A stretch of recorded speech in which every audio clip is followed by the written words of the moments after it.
memberi hormat kepada Muhammad itu juga memberi hormat kepada Allah. Mentaati Muhammad, mentaati Allah.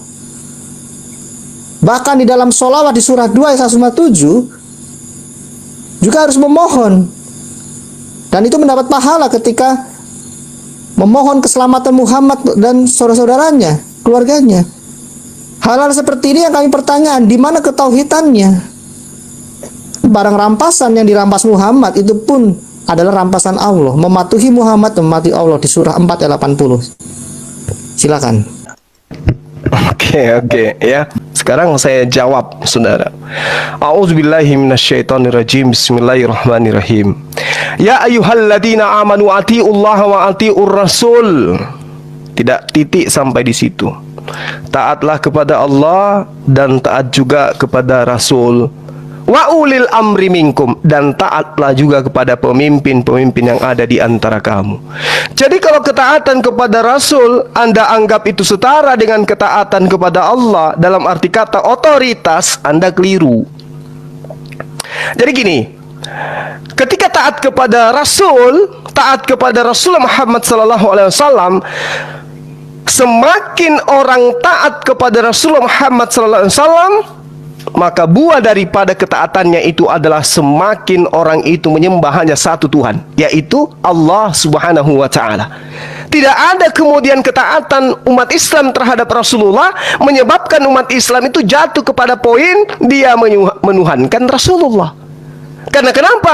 Rasulullah mengajarkan sembahlah Allah, sembahlah Allah, sembahlah Allah, jangan engkau duakan dengan apapun, sembahlah Allah. Itu perintahnya. Jadi ketika kami taat kepada Rasulullah, mengantar kami mentauhidkan Allah.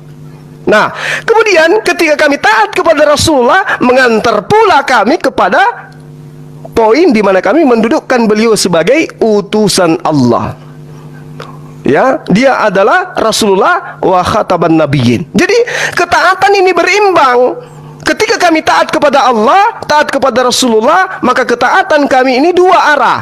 Taat kepada Tuhan, taat kepada utusan Tuhan. Itu jadi nggak bisa dipisahkan, karena yang mengajarkan kami bertuhan kepada Allah adalah Rasulullah. Yang mengajarkan kemudian kami menjadikan beliau adalah Rasul adalah Allah melalui Al-Quran. Jadi dua ini nggak bisa dipisahkan. Jadi jangan Anda mengatakan sama seperti di dalam kitab saudara. Ketika ada perintah di dalam Al-Quran, ya, alladzina yu'minuna bil ghaibi wa yuqimunas shalah. Orang-orang beriman itu adalah yang beriman kepada yang gaib dan yang melaksanakan salat. Lalu kemudian di dalam Al-Qur'an tidak diuraikan seperti apa pelaksanaan salat itu. Sehingga harus ada pembimbing. Pembimbing inilah yang disebut dengan Rasul, Nabiullah. Maka sebagai Nabi dia memberikan contoh.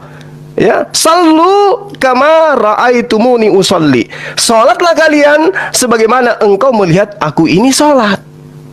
Ketika ada perintah salat, cara-caranya diperintahkan, dicontohkan oleh Rasulullah. Kami mengikut kepada dia. Maka esensi ketaatan itu adalah apa? Menyembah hanya kepada Allah. Salatnya diajarkan caranya oleh Rasulullah. Penyembahan daripada salat itu merujuk hanya kepada Allah, bukan kepada Rasulullah Muhammad sallallahu alaihi wasallam. Itu yang saudara harus pahami. Kenapa? Karena Rasulullah itu memang diperintahkan oleh Allah untuk membimbing seluruh umat manusia. Wa innaka latahdi ila siratim mustaqim. Beliau adalah sungguh benar-benar membimbing manusia kepada jalan yang lurus. Dia yang diberi amanah untuk menjelaskan isi Al-Quran. Dia yang diberi petunjuk untuk mengarahkan manusia berdasarkan Al-Quran. Karena itulah kemudian dia mengurainya. Ada ayat suci yang menuntun beliau. Lalu kemudian tadi Anda membawa surah Al-Fat ayat 13. Wa man lam yu'min billah wa rasuli fa inna atadna lil kafirina sa'ira. Jelas sekali di sini. Barang siapa yang tidak beriman kepada Allah dan Rasulnya. Beriman kepada Allah sebagai apa? Sebagai Khalik, Tuhan pencipta langit dan bumi. Beriman kepada Rasulnya sebagai apa? Sebagai utusannya. Nah, Yesus juga begitu. Harus diimani sebagai utusan. Jangan kalau kitab dulu dong, fair dong, fair. Loh, tadi kamu tadi menjelaskan kau bawa Yesus. Ya harus saya tanggapi juga dong. Ini gimana sih lo? Jadi Yesus itu mengajarkan kepada Bani Israel untuk mengakui dirinya sebagai utusan. Muncul penyusup menganggapnya dia adalah Tuhan. Nah, ini kekeliruan saudara. Hidup kekal itu adalah mereka mengenal engkau satu-satunya Allah yang benar dan mengenal aku sebagai utusan. Berarti Yesus dikenal sebagai utusan saja. Nggak boleh lebih, Muhammad utusan kawan-kawan. Yesus mengajarkan di surga itu tidak ada pesta seks. Itu kami percaya juga. Di dalam kitabmu kalian mengimani Sang Firman itu adalah Yesus. Firman ada firmannya mengatakan di dalam Hakim-Hakim 19 nomor 24. Tetapi ada anakku perempuan yang masih perawan dan juga ada gundiku itu, baiklah bawa keluar, perkosalah dia. Ini ucapan Yesus kan? Nggak ada ucapan Yesus itu. Lah, katanya dia adalah Sang Firman. Loh, itu yang kamu Firman itu pada mulanya adalah firman. Firman itu bersama-sama dengan Allah dan firman itu adalah Allah.